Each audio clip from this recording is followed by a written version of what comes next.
Pencinta Batam Pos, berjumpa kembali dengan saya Muhammad Nur dalam perbincangan liputan khusus di edisi kali ini. Kami akan membahas soal masalah tuntutan upah tinggi di tengah tingginya angka pengangguran di Kepri. Tapi nanti kita akan lebih khusus di Kota Batam karena angka pengangguran tertinggi di 7 kabupaten kota itu ada di Kota Batam. Nah, bersama saya sudah hadir 2 narasumber. Sebenarnya ada 3. Nanti satu akan hadir di sesi kedua. Saya perkenalkan dulu narasumber kita yang sudah hadir di acara kita kali ini. Ada Bang Rafki dari Apindo Batam. Ya. Selamat datang Bang Rafki. Selamat sore. Ini sudah kesian kali ya Bang. Ya. Kemudian Bang Wira Sanjaya dari Disnaker Kota Batam. Kabit penempatan ya Bang, penempatan tenaga kerja. Bang Nur, ya. Baik, terima kasih Bang sudah datang di acara bincang-bincang kita kali ini. Nah, sebelum kita masuk masalah upah kaitannya dengan masalah pengangguran, kita akan berbincang dulu dengan Bang Wira soal masalah angka pengangguran di Kota Batam. Kita spesifik sedikit di Kota Batam karena kebetulan Kepala Dinas Tenaga Kerja Provinsi berhalangan untuk hadir karena ada rapat mendadak dengan Pak Sekda gitu kan. Jadi kita fokus ke Kota Batam. Bang, data dari BPS yang dirilis sampai Agustus itu Batam menjadi kota dengan angka pengangguran tertinggi mencapai 8,14% ya Bang, ya. Sampai Agustus itu dibandingkan dengan kabupaten kota lainnya. Ini apa sebenarnya yang terjadi nih Bang? Ya, bisa dijelaskan Bang? Kalau berbicara masalah Dinas Tenaga Kota Batam itu selalu angka pengangguran. Ya. Jadi kalau misalnya kita melihat tren dari tahun 2021 11,79, kemudian menurun tahun 2022 itu 9,56 dan rilis terakhir 8% sekian. Ya, itu banyak faktor-faktor yang mempengaruhi sehubungan dengan di Batam ini bagaikan gula. Bagaikan gula. Ya. Jadi para pencari kerja datang ke Batam. Yang permasalahannya adalah jika mereka skill, itu pasti banyak perusahaan yang di Batam ini ada sekitar 10.800. Banyak kesempatannya, tetapi kebanyakan mereka juga yang upskill, non-skill. Ya. Kemudian banyaknya tamatan SLTA. Kalau SMK kita sudah bisa mengarahkan bahwa perusahaan ini ada. Jadi kami di Snaker ini menyampaikan informasi bahwa di perusahaan ini ada pembukaan lowongan seperti itu. Jadi jangan sampai pencari kerja datang berbondong-bondong di perusahaan. Sementara sekarang kan udah sistem teknologi. Mereka sudah mempunyai aplikasi, kita memberikan informasi. Jadi pendaftaran melalui aplikasi, kemudian waktu pendaftaran ulang, pemberkasan, barulah disampaikan dari perusahaannya. Itu seperti itu. Jadi dari sisi ini sekarang sebenarnya sudah banyak lowongan dari perusahaan-perusahaan itu. Mungkin ada sekitar 12.000 tahun 2022 ini sampai bulan September. Jadi sangat signifikan. Pada tahun 2022 itu hanya sekitar 6.000. Mungkin 6.000 masih ada. Itu yang terserap gitu ya? Itu jumlah lowongannya. Yang terserapnya mungkin ada sekitar berapa nih kalau misalnya terserap. Itu pada tahun 2023 September 12.000. 12.000 sekian. Ada peningkatan 2 kali lipat berarti dibandingkan peningkatan sebelumnya gitu ya. Dan juga kita mengharapkanlah adanya investor baru masuk ke Batam. Dan kita sama-sama menjaga kondusivitas Batam sendiri, dari sisi keamanannya, permodalannya segala macam. Kalau kita kondusif, pasti investor banyak masuk. Seperti Baik, kalau kita lihat tadi dari angka 2021, 2022, kemudian 2023, memang ada penurunan Bang. Ya. Tapi angka 8,14% itu masih terbilang tinggi atau standar itu, gitu Pak? Kita sebagai ini. favorit kita kalau di provinsi. Kita ranking 1 juara umum gitu kan. Nah, tapi kalau untuk tingkat nasional termasuk tinggi juga. Mungkin kita di posisi nomor 3. Itu sangat tinggi sekali. Beda dengan daerah-daerah lain yang mana kalau kita perhatikan tingkat pendidikannya rendah, tetapi mereka angka penganggurannya itu rendah. Bisa sampai 3% sekian. Kenapa Batam seperti ini? Ya, kan kenapa Batam seperti itu? Daerah lain justru bisa menekan mereka. Jadi begini, kalau kita melihat dari tingkat pendidikan, tamatan usia SLTA, berapa jumlah tamatan SLTA setiap tahun? Mungkin berkisar di 12.000. Tetapi kenapa bisa angka pencari kerja kita setiap tahun itu melebihi angka 20.000? Kan seperti itu. Sementara lapangan pekerjaannya berkisar 12.000, 14.000 setiap tahunnya. Jadi ini salah satu faktor adalah kemungkinan besar ada pencari kerja dari luar Batam, berKTP di luar Batam, datang ke Batam, sementara sudah di Batam mereka mendapatkan pekerja atau belum, mereka udah berKTP Batam. Mengganti menguruskan kependudukannya. Karena sekarang kan dipermudah, semua sistem dipermudah untuk pelayanan ke masyarakat. Jadi melalui itu bisa saja bertambah. Itu. Kemudian kartu AK1 itu kan kartu pencari kerja berlaku selama 2 tahun. Bisa saja mereka datang ke Batam mencari kerja dengan membawa kartu AK1 dari daerah asal. Kemudian 6 bulan kemudian kalau belum mendapat kerja, mereka melaporkan ke kita dan kita catat. Ataupun Batam ini kan lebih menarik sebenarnya. Karena di Batam ini melayani semua untuk bekerja, baik itu KTP di luar kota Batam maupun Batam sendiri. Malah kita untuk di luar kota Batam kita layani di dinas. Untuk KTP Batam dilayani di kecamatan. Betul. Jadi hal seperti ini memungkinkan informasi yang mereka dapatkan itu cepat. Ataupun mereka sudah dapat informasi dari kerabat di Batam. Jadi ada lowongan di Batam ini seperti itu. Sementara kita setelah perusahaan melaporkan baru kita menyampaikan kepada pencari kerja. Berarti bisa dipastikan juga bahwa pengangguran di Batam yang banyak ini juga tidak terlepas dari pendatang gitu ya Pak? Pendatang yang kemudian bermigrasi kependudukannya, sementara dia masih belum dapat pekerjaan gitu ya. Karena kalau kita melihat tren-tren sebelumnya dari 2 tahun 3 tahun terakhir itu jumlah pencari kerja berKTP Batam itu berkisar di atas 10.000, bisa 14.000 dalam 1 tahun. Tetapi belakangan ini sampai dengan tahun 2023 Desember ini hanya 3.000. Berarti kan terjadi mutasi identitas kependudukan seperti itu. Betul. Berarti tidak bisa juga dinilai bahwa Batam sebenarnya sarangnya pengangguran gitu ya Pak Tidak. Karena yang ditampung dari seluruh daerah gitu ya Pak. Kalau kita bilang sarangnya pengangguran seperti inilah. Banyak kan perusahaan-perusahaan manufaktur itu mereka bisa mempekerjakan pada usia 24. Dan itu sebenarnya kita menghimbau bisa lah lebih dari itu, 30 tahun masih produktif lah untuk manufaktur. Kalau kita pendatang pekerja segala macam selama 2 tahun mereka melakukan kontrak kerja dan melakukan kerja, kalau ditumpuk-tumpuk kan ratusan ribu. Tetapi kenapa tidak seperti itu? Jadi kisaran kita tuh paling-paling pencari kerja 2 tahun terakhir itu 50.000, lowongan pekerjaan ada 35.000, selisihnya sekian. Ya kan, ini yang terdaftar. Tetapi kenapa bisa lebih kita punya angka 80.000? Karena ada juga mungkin penduduk kita di pada usia tenaga kerja itu udah apatis lah mencari kerja, ataupun mereka tidak bekerja tapi mereka berpenghasilan. Ini yang sulit. Sebagai contoh misalnya saya mempunyai usaha warung kecil-kecilan pinggir jalan, saya mempekerjakan orang, itu kan tidak tercatat di kita. Mungkin seperti itu. Jadi angka-angka pengangguran yang pasti untuk dilakukan sensus segala macam belum bisa dipastikan si A si B itu menganggur. Karena di Batam ini hari ini menganggur, besok bekerja. Kecuali yang terdata di AK1 tadi itu ya Pak. Jadi kita menghitungnya dari kartu AK1 itu, kartu pencari kerja. Itu ya. Berarti bisa jadi angka sebenarnya lebih tinggi dari yang di bisa AK saja atau lebih rendah. Atau gitu. Iya. Jadi ada dua kemungkinan. Kita tahan dulu Pak.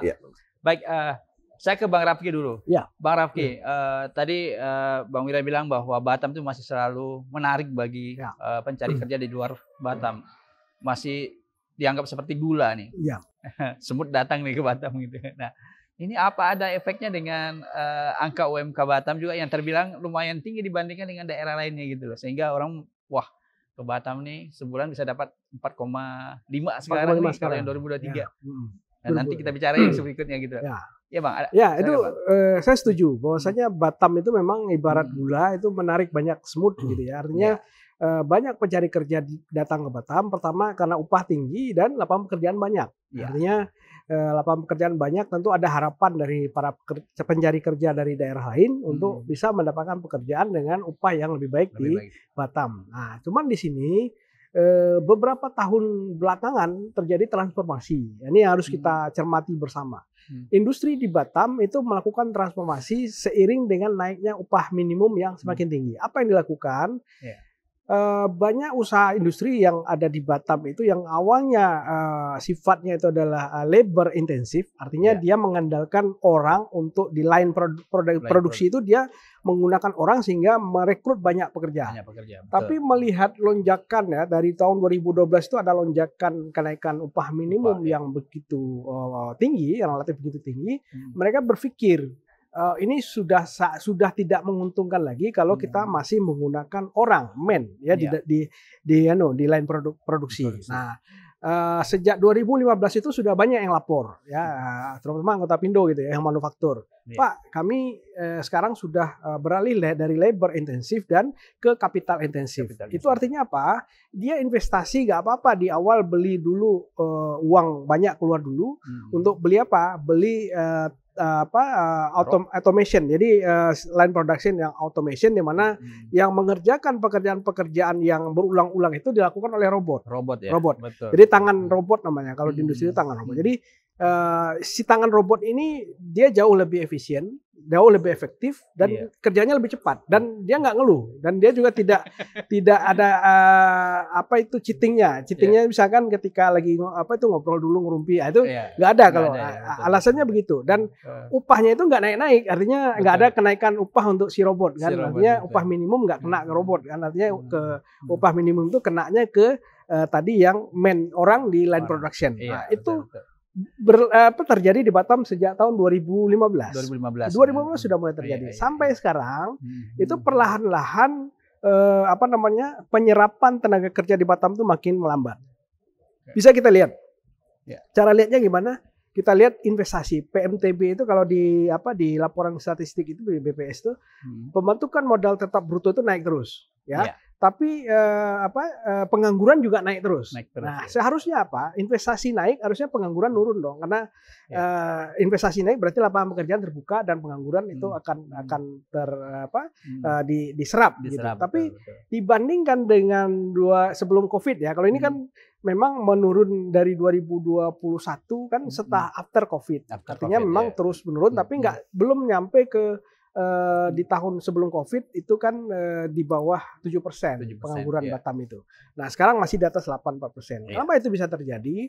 Ini yang kita mesti waspadai bersama, bahwasanya perusahaan industri itu sudah yang ada di Batam pengolahan itu bertransformasi dari labor intensif ke kapital intensif. Nah, sehingga banyak pencari kerja ini yang datang ke Batam yang berharap menjadi tadi diserap di pekerjaan-pekerjaan yang unskilled tadi. Operator gitu. Operator misalkan itu tidak terserap karena pekerjaan mereka sudah digantikan oleh si robot tadi. Nah, mungkin belum semua, tapi itu perlahan-lahan akan melambat lagi. Ya, makanya ketika nanti cobalah kita tanya kepada pencari kerja di Batam itu, dia akan mengatakan semakin sulit mencari pekerjaan di Batam. Makin sulit karena yang dia lamar itu adalah pekerjaan yang tidak ada skillnya. Tapi coba kita tanya perusahaan. Ada nggak lowongan pekerjaan? Ada. Banyak nggak lapangan? Kami susah malahan mencari pekerja katanya. Nah, ini kan anomali di situ. Ada ketimpangan informasi di situ. Ini butuh, ini banyak nawarin tapi nggak klop dia. Bersimpang jalan dia. Di mana bersimpang jalannya? Ya itu tadi. Yang tersedia itu yang unskill, yang dibutuhkan yang skill. Nah, tadi Pak Kabid juga menyampaikan bahwasanya sebenarnya banyak lapangan pekerjaan itu dibuka. Banyak, tapi tidak memenuhi kriteria. Artinya pelamar itu nggak masuk kriteria sehingga nggak diserap gitu. Iya. Nah, itu Baik. yang terjadi. Baik Raffi, Bang Raffi, kita tahan dulu, nanti kita masuk ke segmen berikutnya setelah yang satu ini.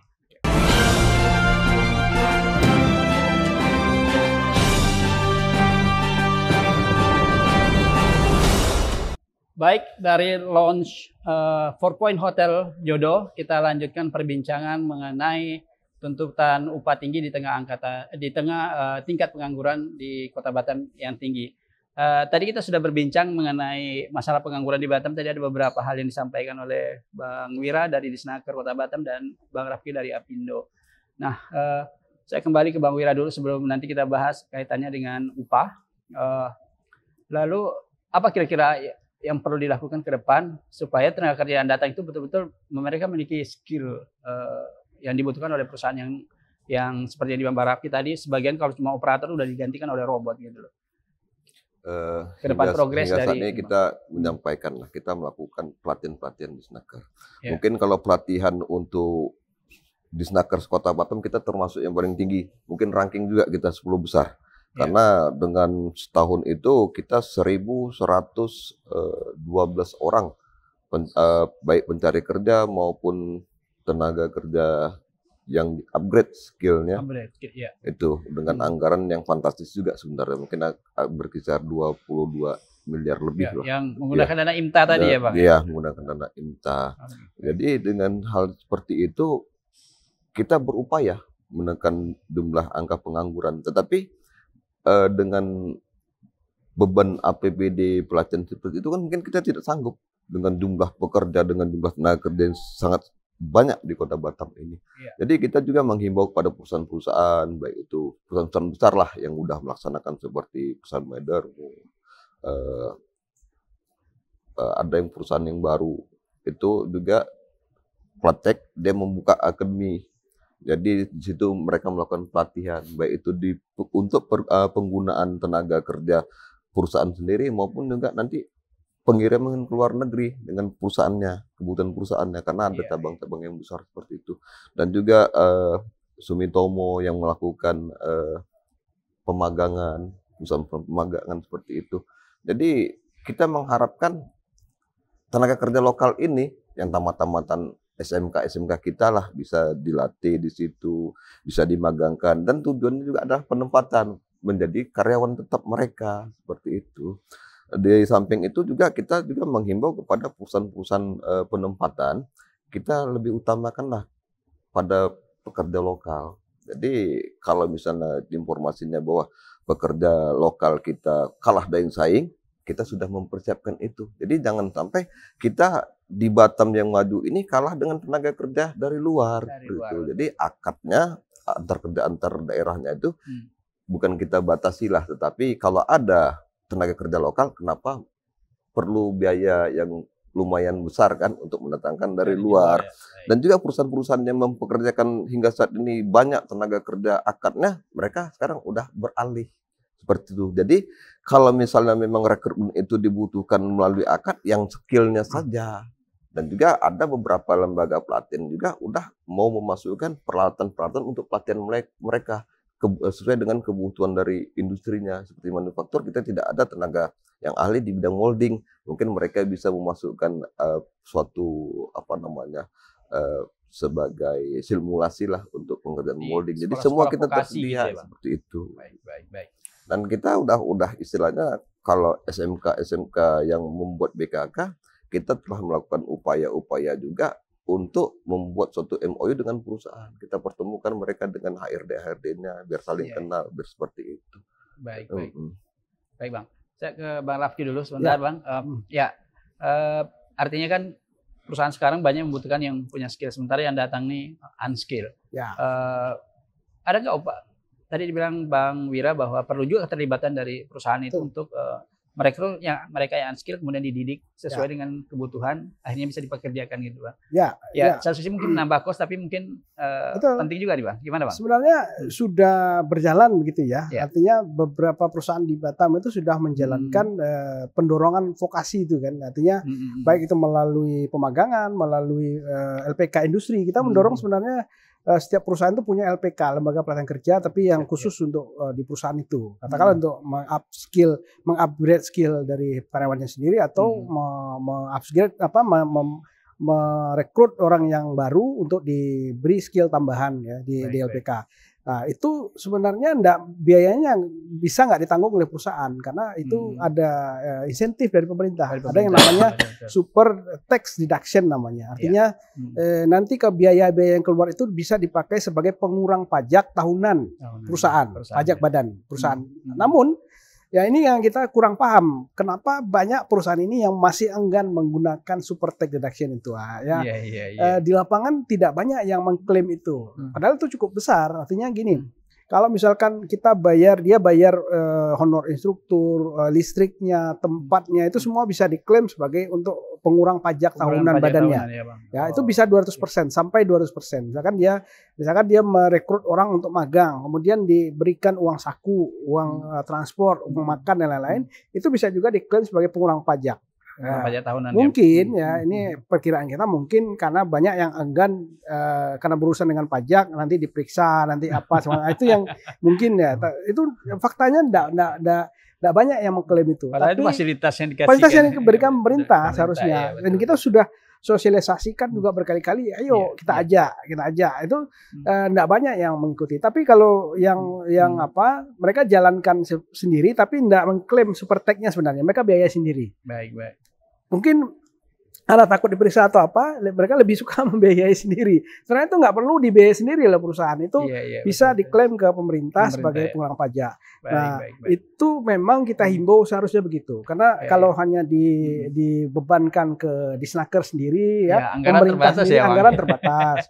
Kemudian harus sama-sama ini. Ini tugas kita bersama. Karena kalau banyak pengangguran, tentu ini akan menjadi beban bagi yang bekerja. Misalkan walaupun itu nggak terkait langsung dengan perusahaan, tapi orang yang menganggur ini sudah pasti jadi beban bagi yang bekerja di perusahaan itu. Ketika dia memikirkan yang anggota keluarganya tidak bekerja, maka dia tidak akan fokus bekerja, sehingga produktivitasnya akan menurun. Nah, ini dampaknya ke sana, sehingga kita himbau pengangguran ini menjadi PR bersama, jangan hanya jadi PR-nya Disnaker gitu. Itu sama-sama kita keroyok supaya pengangguran itu bisa ditekan. Bang Rafiq, saya perkenalkan dulu Bang Ramon ini ketua FSPMI. Kepri ya Bang ya? Batam. Kota Batam. Baik Bang, selamat datang Bang.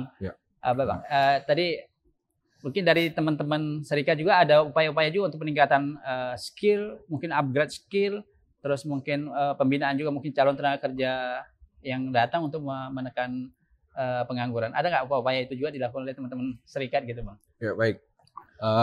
Assalamualaikum warahmatullahi wabarakatuh. Pemirsa Batam Pos ya. Batam Pos. Bapak-bapak dari Apindo dan dari Dinas Tenaga Kerja. Jadi gini, serikat pekerja itu orientasinya cenderung memang kontra sama pengusaha. Kalau pengusaha orientasinya profit, kalau kita orientasinya kesejahteraan. Baik. Seperti itu. Itu yang pertama. Terus yang kedua, terkait dengan upah, ini kita bicarakan upah. Dimanapun di negara dunia ini, serikat pekerja, serikat buruhnya itu setiap tahun itu memperjuangkan upah. Seperti itu. Kenapa? Karena upah ini urat nadi darahnya kita, gitu. Darahnya buruh, seperti itu. Jadi sebelum ke segmen itu kita Bang Ramon mungkin kita selesaikan dulu segmen untuk masalah pengangguran ini tadi. Okay. Mungkin dari teman-teman serikat juga ada upaya. Maksud kami seperti ini. Jadi kalau kita ditanyakan peningkatan untuk skill atau pengangguran, itu bukan ranahnya kita. Baik. Gitu. Itu bukannya ranahnya serikat pekerja, serikat buruh. Baik. Tapi kita tidak menutup mata dengan teknologi yang ada sekarang. 4.0 itu. Bahwasanya kita harus menyesuaikan, kan seperti itu. Baik. Nah, kita harus menyesuaikan. Nah, dalam penyesuaian ini kita belum melihat aturan atau regulasi yang dibuat oleh pemerintah untuk membantu kita mencapai atau menyesuaikan teknologi ini.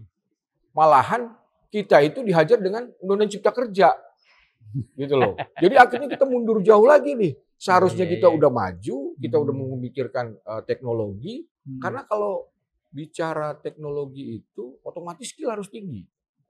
Kalau bicara skill tinggi, pasti pekerjanya itu dia minta upah yang tinggi karena dia punya skill. Berapa waktu lalu kita masih ingat di Batam itu kekurangan welder. Ya, sampai 5.000. Itu. Pengusaha shipyard teriak nih 5.000, tapi nggak ada yang memenuhi spesifikasi katanya. Gitu. Seperti itu. Ya. Dan ternyata welder itu bukannya nggak ada di Batam, banyak. Gitu loh. Tapi kan dia lihat kalau dia dapat proyek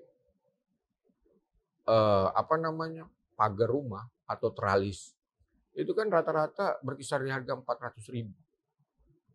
Kalau dia bikin itu sebentar aja dia bikin, gitu loh. Mungkin dalam setengah hari itu udah bisa jadi. Dengan upah yang dia dapat itu tanpa harus ada tekanan di dalam perusahaan kalau dia bekerja, tanpa harus ada target waktu, tanpa harus memikirkan resiko yang berbahaya, apalagi angka kecelakaan kerja meninggal sekarang di tempat kerja itu kan tinggi. Mereka lebih milih berusaha, mendingan buka teralis aja. Kayak gitu kan. Ini kenapa? Ya balik lagi ke upah tadi. Seperti itu. Makanya kita itu belum melihat bahwasanya dari pemerintah itu ada satu aturan. Oke, ini teknologi udah pesat. Ada nggak kira-kira aturan yang bisa melindungi buruh atau bagaimana caranya supaya buruh ini bisa menyesuaikan itu? Belum ada. Justru omnibus law kita yang dihajar. Habis-habisan memang. Seperti itu. Saya dengar juga banyak yang welder misalnya kan. Banyak juga yang skill, tapi dia memilih luar negeri ketimbang bekerja di sini karena gaji yang mereka dapat luar negeri jauh lebih besar ketimbang misalnya di perusahaan-perusahaan di Batam gitu. Ya, itu tadi orientasinya kan kesejahteraan ya. Kalau kesejahteraan itu kan berarti upah yang pertama yang dia dapat, seperti itu. Baik Bang Ramon, kita tahan dulu, nanti kita break sebentar untuk masuk di sesi ketiga yang tentu akan jauh lebih seru ketimbang sesi sebelumnya setelah yang satu ini.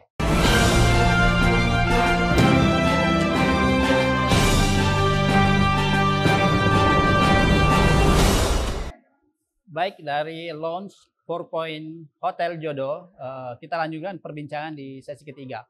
Nah, kali ini kita sedikit mengerucut kaitannya dengan upah. Saya beri kesempatan Bang Ramon sedikit bahwa ada ketakutan begini Bang Ramon, ketika upah tinggi itu benar-benar orang akan melihat Batam sebagai tempat mencari kerja yang baik, sehingga bisa dikatakan gula semutnya akan semakin banyak yang datang gitu loh.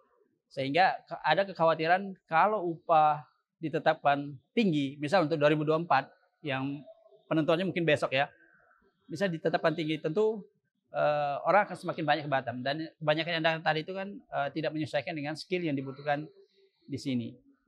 Ada korelasi ini nggak di mata teman-teman dari pekerja itu? Ya, jadi gini,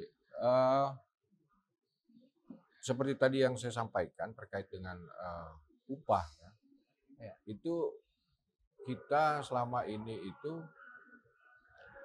menyampaikan kepada pemerintah bahwa di negara-negara maju ini serikat pekerja, serikat buruhnya, dan buruh yang tidak berserikat pun, mereka itu menyuarakan kenaikan upah setiap tahun. Baik. Itu kenapa mereka minta kenaikan upah? Karena yang pertama itu untuk mendorong daya beli, gitu kan? Daya beli kami sebagai kaum buruh itu agar perekonomian ini bergerak. Baik. Seperti itu. Nah, kalau perekonomian ini bergerak, berarti kan ada pertumbuhan ekonomi yang bisa diambil, dipotret oleh pemerintah. Lalu yang berikutnya, kemarin terkait dengan upah minimum provinsi itu, kita sampaikan juga mengenai disparitas upah. Di mana upah di Batam itu UMK-nya 4.500.000, di mana itu di Tanjung Pinang cuma 3.200.000, baru di Karimun cuma 3 juta sekian, 4 juta sekian kalau nggak salah, baru di Bintan. Itu jaraknya itu terlalu tinggi, sehingga perekonomiannya itu tidak merata dia. Tidak merata gitu ya. Lalu kita juga harus melihat bahwasannya buruh itu masih ada nggak simpanan uangnya ketika dia terima gaji, dia belanjakan kebutuhannya setiap hari, lalu masih ada saving cost yang biaya yang bisa dia simpan untuk bulan berikutnya atau untuk mungkin dia mau bersekolah nanti. Iya. Nah itu juga kita harus pikirkan karena itu penting buat kita gitu. Gak mungkin buruh itu mau tinggal di kos-kosan terus atau di rusun terus atau di dormitory terus gitu kan. Cuma memang kita juga terkendala bahwasanya yang tadi ini teknologi ini udah mulai bergerak. Ya, gitu bergerak. Kan. Teknologi udah mulai bergerak. Kita menyesuaikannya itu belum bisa gitu. Kenapa? Karena itu ketika kita sudah mau melangkah, Omnibus Law datang, Undang-Undang Cipta Kerja.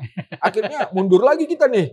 Iya. Mundur lagi kita. Yang tadinya kita udah bisa mungkin belanja di pasar beli minyak goreng premium, ya kan? Begitu ada Omnibus Law balik lagi dia ke minyak goreng curah. Gitu. Padahal ya seperti itu kondisinya, kita tidak bisa pungkiri. Iya.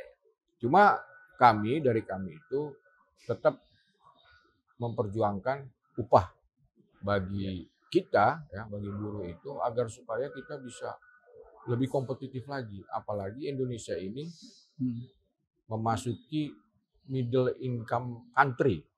Iya. Artinya dia sudah masuk kategori negara maju nantinya. Iya. Nah, kategori negara maju itu salah satu indikatornya adalah pendapatan upah minimum gitu yang diterima sama pekerja.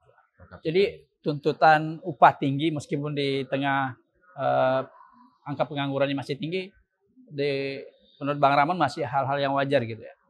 Kalau pengangguran itu kan kalau menurut kami itu nggak bisa dikait-kaitkan juga dengan upah gitu loh.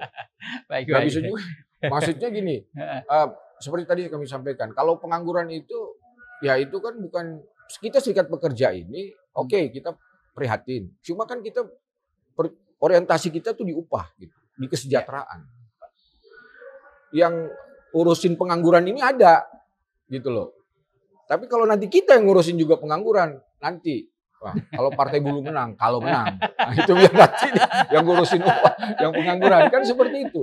Karena nanti tumpang tindih, kuartirnya nanti tumpang tindih. Kita upah orang ini kita ngurusin pengangguran. Ya, jadi nggak bisa juga dikait-kaitkan gitu ya? Iya, bisa dikait-kaitkan. Karena kan itu dua hal yang berbeda. Iya.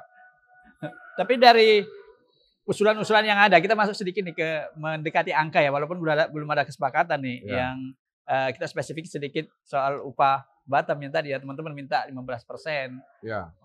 Kalau kita hitung-hitung secara angka 15% dari upah tahun ini, tahun 2023 itu ketemunya sekitar nanti jadinya 5.000. Ya, jadinya sekitar 5.175.000 ya. Itu ideal nggak angka itu, Bang? Dari kacamata mungkin bisa diuraikan sedikit, Bang. Itu. Ya, jadi gini. Kemarin itu pada saat sidang paripurna, Presiden itu sudah menyampaikan Undang-undangnya nomor 19 tahun 2023 kalau nggak salah itu terkait dengan revisi anggaran tahun 2024. Di situ dipotret oleh pemerintah bahwasanya ASN TNI Polri itu naik 8%. Ya. Gitu. Baru pensiunnya naik 12%. 10 sampai 12 ya. Ya. Kalau di situ kita lihat inflasi yang digunakan adalah sekitar 2,5 segitulah. Ya. Dan pertumbuhan ekonominya itu ada sekitar 5, sekian persen. Untuk potret tahun depan. Makanya di angka 8% yang digunakan untuk kenaikan itu. Nah, kalau di buruh itu kita ada dari BPS kemarin menyampaikan ada inflasi itu sebesar 2,05 gitu yang dialami dari September 2023 terhadap September 2022. Pertumbuhan ekonominya berapa? Nah, pertumbuhan ekonominya ini tergantung dari provinsi dan kota masing-masing. Ya. Kalau provinsi ngikut pertumbuhan ekonomi provinsi, kalau kota mengikuti pertumbuhan ekonomi yang ada di kota. Nah, pertumbuhan ekonomi di kota itu berapa? Ada sekitar 6%. 6%. 6, kalau 6% ini, ya, jangan dikalikan alfa. Ini. Jadi kalau dia dikalikan alfa, otomatis dia akan turun ya. Seperti itu. Tapi regulasi PP 51 2023 mewajibkan tuh harus ikut itu. Nah, itu dia. Sekarang begini. Pertumbuhan ekonomi indeks alfa itu kan. Jadi kalau saya salah dikoreksi.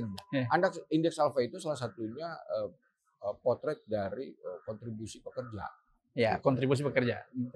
Nah, sekarang bagaimana bisa kita terima. Kontribusi pekerja itu udah diikat, dia dipatok dari 0,1 ini 0,2 sampai 0,3. Iya. Iya kan? Seharusnya tidak dipatok gitu ya. Seharusnya kan ini tidak dipatok. Artinya tuh kalau dipatok seperti itu, kalau kita di Batam ini kota industri yang mayoritas dikatakan orangnya pekerja-pekerja, gitu kan, otomatis kan ada berapa persen sumbangsi kita itu untuk pertumbuhan ekonomi situ. Iya. Nah, ini dikalikan dipatok dengan alfa yang 0,1, 0,2, 0,3. Jadi kita berpikir begini, ini jangan-jangan ada hubungan sama capres ini. 01, 02, 03 kan kayak gitu. Dia bilang, wah bahaya ini kalau kayak gini nih. Silakanlah kalian pilih. Ini ada ini 01, 02, 03. Jadi rancu kita ininya. Baik, kita tahan dulu Pak Ramon. Nah, dari kacamata pengusaha Bang. Ini tadi udah diuraikan Bang Ramon bahwa ada faktor-faktor yang perlu diperhatikan untuk peningkatan kesejahteraan. Tapi di satu sisi ada PP 51 2003 yang membatasi gitu loh. Ya. Nah, Bang Rafi lihat gimana Bang? Ya, kita coba bedah angkanya ya, variabelnya ya. Di dalam PP 51 2023 itu ada variabel inflasi. Inflasi itu apa? Inflasi itu adalah cerminan dari naiknya biaya hidup. Jadi ketika harga-harga naik, maka beban pekerja juga akan naik dong, karena dia akan membelanjakan uangnya itu, upahnya itu untuk belanja. Nah, ketika inflasi terjadi berarti biaya hidup juga naik. Nah, ketika upah naik hanya sesuai inflasi, maka berarti tidak ada kenaikan upah. Ya, tidak ada kenaikan upah, hanya penyesuaian upah di situ. Nah, jadi kemudian itu variabel pertama, ya itu dari sisi konsumen. Ada variabel kedua yang namanya pertumbuhan ekonomi. Nah, pertumbuhan ekonomi ini adalah kue ekonomi yang membesar. Jadi kue ekonomi ini makin lama makin besar, itu yang disebut dengan pertumbuhan ekonomi. Di dalam kue ekonomi yang membesar itu ada peran si pengusaha di situ, ada peran pemerintah di situ, ada peran pekerja di situ, ya kan? Nah, ini sama-sama menikmati pertumbuhan, kue pertumbuhan itu. Nah, kemudian ada lembaga UI itu melakukan survei, melakukan kajian. Dikajilah di per provinsi itu, dari provinsi paling ujung yang barat sampai ke timur itu semua ada dilakukan survei, ditemukanlah angka kontribusi tenaga kerja itu terhadap pertumbuhan ekonomi itu bergerak dari 0,1 kurang sedikit ya 0,8 berapa sampai kepada 0,3 lebih sedikit. Nah, sehingga pemerintah kemudian memutuskan melihat angka begitu, diputuskan alfa itu 0,1 sampai 0,3. Jadi ranknya. Jadi itulah yang harus itulah yang harus dibagikan ke pekerja sebagai bentuk dari kenaikan upah. Ya, karena itulah kontribusi pekerja di situ, maka pekerja harus menikmati dong kuenya itu. Nah, sisanya tentu dinikmati oleh pengusaha. Ya, karena ada peran pengusaha di situ, ya. Ada peran pemerintah juga di situ. Artinya itu akan dinikmati oleh pengusaha. Nah, itulah filosofi dari alfa itu. Jadi alfa dikalikan dengan pertumbuhan ekonomi, gitu ya. Nah, untuk Kepri sendiri, Kepri ya, Provinsi Kepri itu ada angkanya. Itu alfanya sekitar 0,14. Kepri ya, 0,14. Nah, kemudian ketika gubernur kemudian memutuskan 0,3, berarti ada hadiah dari pemerintah, gitu ya. Kita anggapnya ada pemberian dari pemerintah memutuskan di atas alfa yang tadi disurvei tadi, ya.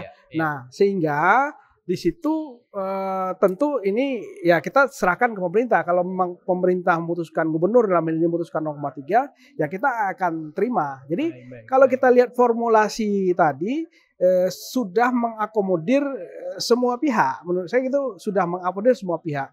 Dan memang peran pemerintah itu kan di situ di tengah, gitu ya. Dia memperhatikan kesejahteraan pekerja, jangan sampai turun kesejahteraan itu. Karena kalau hanya sebesar inflasi saja berarti kan tidak ada kenaikan kesejahteraan, ya kan? Nah, bagi pemerintah juga akan mempertimbangkan si keberlangsungan usahanya si pengusaha, karena ini juga rakyat yang harus diperhitungkan, dan ada efek juga ketika usahanya tidak berlangsung lagi, maka dampaknya juga nanti ke pekerja juga akan terjadi PHK dan lain-lain, pengurangan kerja dan lain-lain. Nah, efeknya ke pengangguran tadi. Nah, dua-dua inilah yang ditimbang oleh pemerintah sehingga keluarlah PP 51 2023 itu. Nah, kalau menurut pandangan kita sudah cukup adil lah. Kalau disebut upah yang berkeadilan, ya di situ ya sudah cukup adil. Ya. Padahal sebelumnya inflasi aja dengan pertumbuhan ekonomi. Ya, kalau di PP 78 Nggak ada itu, pengalinya, di PP 78 itu inflasi plus pertumbuhan Iya, ekonomi. betul. Waktu itu uniknya, Eh, kawan-kawan serikat menolak itu. Kita juga setuju karena sudah sesuai aturan sudah kita ikuti. Namun iya. mungkin pemerintah melihatnya kenaikannya itu per tahunnya itu lipatnya itu lipat kuadrat, tidak linear. Jadi kalau kita bikin garis ya, itu lipatnya tidak linear tapi melengkung ke atas. Jadi sudah kuadrat ya, fungsinya fungsi kuadrat sehingga makin tahun makin berat. Makin banyak perusahaan yang menengah terutama ya. Kalau perusahaan besar dia nggak masalah. Tapi perusahaan menengah ke bawah makin berat dia membayar itu sehingga ada yang beralih mengurangi tenaga kerja. Nah, perusahaan besar yang dilakukan malah nambah modal tapi bukan nambah modal untuk merekrut orang tapi membeli robot. Nah, ini tadi yang terjadi transformasi itu. Ini nggak bisa kita halangi ketika upah semakin tinggi kemudian pengusaha itu berusaha mencari cara yang lebih efisien dengan katakanlah investasi dulu nih. Beli robot banyak, investasi besar tapi di penggunaannya kan nanti makin efisien dia. Betul. Nah, kita nggak bisa halangi. Nah, ini kan cara pengusaha untuk bagaimana supaya tetap hemat dalam berproduksi sehingga profitnya terjaga. Nah, itu nggak bisa kita halangi juga. Baik. Nah, ini menurut kita sehingga formulasi itu sebenarnya sudah cukup berkeadilan. Gitu. Berkeadilan. Kalau dari formulasi itu udah ada hitung-hitungan kasar kira-kira berapa untuk Batam? Untuk Batam. Kalau untuk Batam itu sebenarnya sudah bisa dihitung karena tadi angka pertumbuhan ekonomi sudah diketahui 6,87, 6,8 lah. 6,8 kalau kita kalikan 0,3, kita ambilnya yang tertinggi katakanlah pemerintah tetap di 0,3. Berarti kan sekitar 2 ya. Inflasi provinsi sudah diketahui 2,05 ya. Berarti 2,05 tambah 2 berarti 4,05. Nah, itu 4,05 itu kalau pakai formulasi itu kemungkinan tertingginya. Jadi kenaikan untuk Batam itu sekitar 185.000. Jadi sekitar 4%, 4,05%. Nah, kalau digabungkan dengan UMK sebelumnya jadi sekitar 4.685.000. 4.685.000. Itu kalau pakai formulasi. Kawan-kawan buruh tentu mintanya 15. Ya, jadi gini, untuk menguatkan apa yang tadi kita sampaikan terkait rencana pemerintah menaikkan upahnya ASN TNI Polri, kemarin itu tanggal 5 November hari Minggu kita melakukan survei. Kita melihat ada nggak kira-kira pergerakan harga-harga di pasar? Ada 6 pasar yang kita survei. Yang pertama itu Aviari, Angkasa Bengkong. Yang kedua itu di Botania 2. Yang ketiga itu di Beduk, Pancur, Pasar Pancur. Yang keempat itu di SP, Batu Aji. Yang kelima itu di Aviari, Pasar Aviari. Dan yang terakhir itu yang keenam itu di Vanindo. Ini yang menurut kami basis-basis di mana buruh itu dan merata, ada tingkat, ada atas, menengah dan ada yang bawah. Nah, itu kita dapat di Botania 2, memang dia tinggi di angka 6,3 dan yang paling terendah itu adalah Pancur di angka 4,9 juta. Nah, itu kalau kita ambil median yang di tengahnya itu ada di angka 5,3 juta. 5,3 juta. Nah, jika kita lihat dengan kondisi yang ada sekarang ini, harga beras itu kan makin lama makin naik. Ya. Nah, kita belum dapat kepastian. Bisa nggak? Ada nggak jaminan bahwasannya beras itu nggak akan naik di tahun berikutnya? Kita kalau bicara upah itu kan startnya itu 1 Januari. Nah, data-data yang disampaikan tadi, pertumbuhan ekonomi, inflasi, itu kan ditariknya itu dari September 2023 ke September 2023. Nah, ini kita akan menghadapi Natal dan tahun baru. Harga beras sudah naik. Inflasi dan pertumbuhan ekonomi Oktober, November, Desember ini nggak terpotret. Itu yang membuat kita ini loh, kok jadi kayak gini kan kayak gitu kan. Tapi peraturan ini udah keluar. Udah keluar, betul. Masalahnya udah dikunci di aturan tadi. Ditambah Pak, lagi gitu. dengan surat edaran menteri. Ini Iya, yang paling iya. paling apa namanya? Nah. Kepala daerah, gubernur, wali kota, bupati itu kan yang pilih masyarakat di pilkada, Ya. bukannya menteri gitu loh. Ini kan. Tapi mau nggak mau karena Tapi ini persoalannya sudah merupakan program strategis nasional mengikat, Iya. harus ikut. Persoalannya kalau gubernur atau pemerintah daerah tidak ikut, ada sanksi di sana kan gitu. Ada sanksi. Iya. Iya. Sanksi pasti kan hanya administrasi, tidak diturunkan jabatannya atau Iya. dicabut seperti itu. kan. Baik. Iya, karena yang pilih itu masyarakat. Gitu. Baik. Baik Bang Ramon, sebelum kita closing statement, kita tutup dulu sesi yang satu ini, nanti ada satu sesi lagi untuk closing statement. Jangan kemana-mana setelah yang satu ini.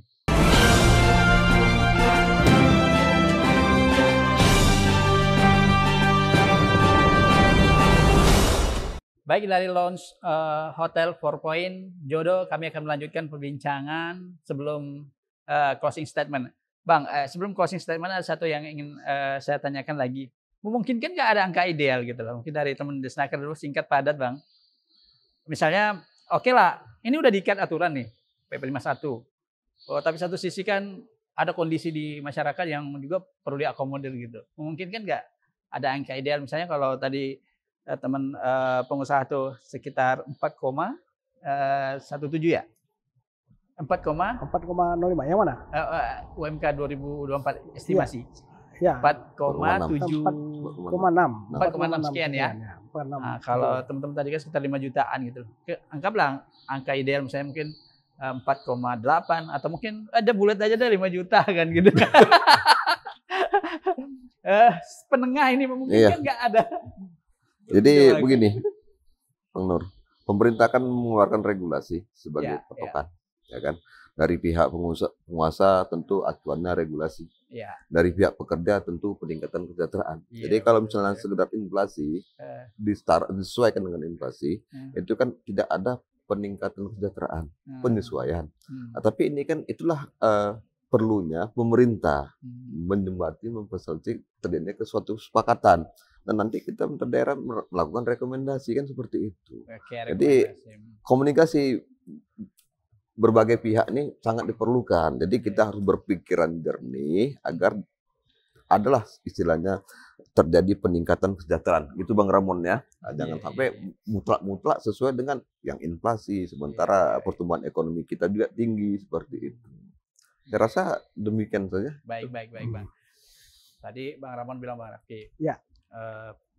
Aturan kan oke lah aturan. Harus sanksi juga tidak juga terlalu mengikat sekali gitu. Sanksi maksudnya tidak sampai pemenjaraan gitu, mungkin sanksi administrasi. Bolehlah longgar-longgar sedikit gitu, ketemu angka yang ideal yang mungkin menjadi satu kesepakatan dengan serikat dan pengusaha gitu.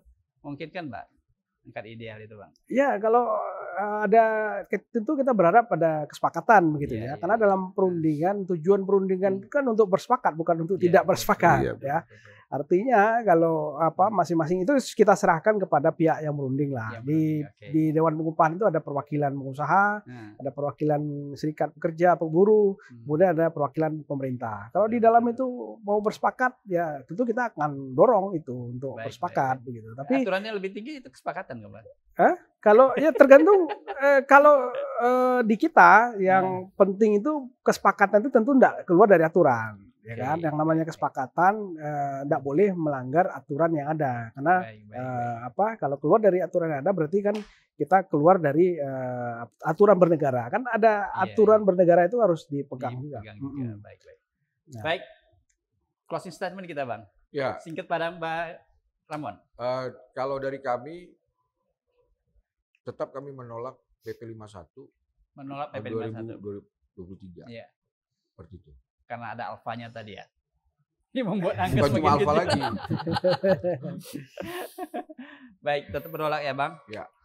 Bang Wira, closing statement mungkin yang menyejukkan buat masyarakat Batam, terutama buruh dan pengusaha, supaya di final nanti kita betul-betul di final yang membuat kita lega semua. Ya, kan? Kalau kita ini Batam ini kan rata-rata perusahaan ini kan apa namanya faktor memproduksi sesuai dengan order.